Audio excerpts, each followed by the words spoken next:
Doncs a mi també m'agradaria explicar una història. La meva història. Hòstia, tu... Puc o no? Sí, home, clar, però espera que t'he de posar el micro un altre cop. Al final em fareu baixar i pujar aquestes escales com mai, eh? El meu sou no arriba tant, això.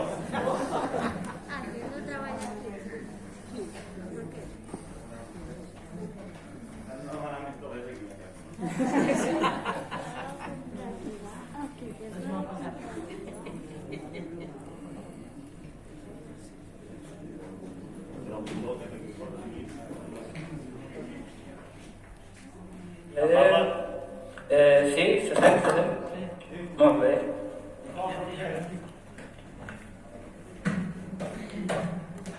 Uau!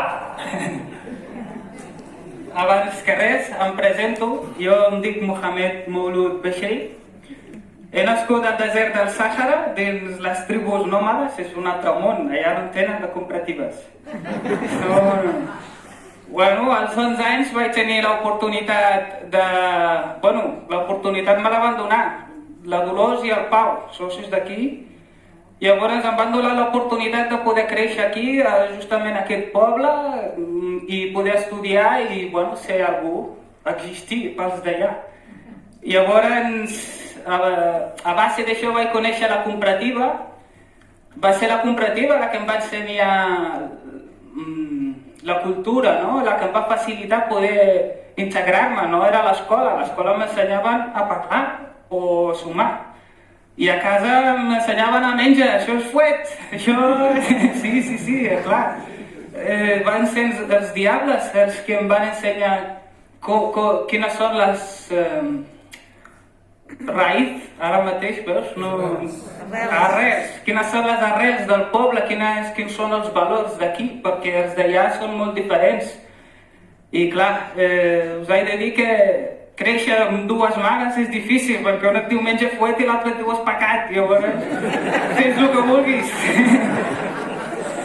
Però és agraït i per això estic aquí avui, per dir-vos que d'alguna manera una societat com aquesta afecta molta més gent de la que us penseu. I estic aquí avui sobretot per fer un homenatge a tots aquells pagesos, ara farà 40 anys d'això que estic parlant, no? 40 anys. El cas és que gràcies a l'esforç de tots aquells pagesos, cada dia anar a la Juncosa a buscar sorra amb el tractor, venir aquí a treballar sense seguros, no? Com tenim tot avui, i després anar a casa, a les seves pròpies terres, i trobo que el motiu que tenien tots aquests pagesos per esforçar-se cada dia perquè la casa continuï és el motiu pel que nosaltres avui hauríem de mantenir-la, i ho fem molt bé, això. Llavors, trobo que des d'aquí, com he dit, s'ensenyen els valors del poble, i això és una cosa que no hauríem de perdre mai. I m'agradaria demanar-los a tots que valorin aquestes oportunitats, com la meva. Quan vam començar, per exemple, amb les esquiades, jo vaig anar a 6 anys, cada Nadal a Boixaüll. I ja, clar, per un tuareg estar a la neu, a la muntanya, i a sobre tirar foc, clar, integrar-se no era gaire fàcil, perquè el sentit no sé quin és, però jo m'ho passava molt bé. I clar, després agafar el telèfon i haver d'explicar a la gent del desert, als meus amics, germans, família, com els hi explicaríeu què és la boira, per exemple?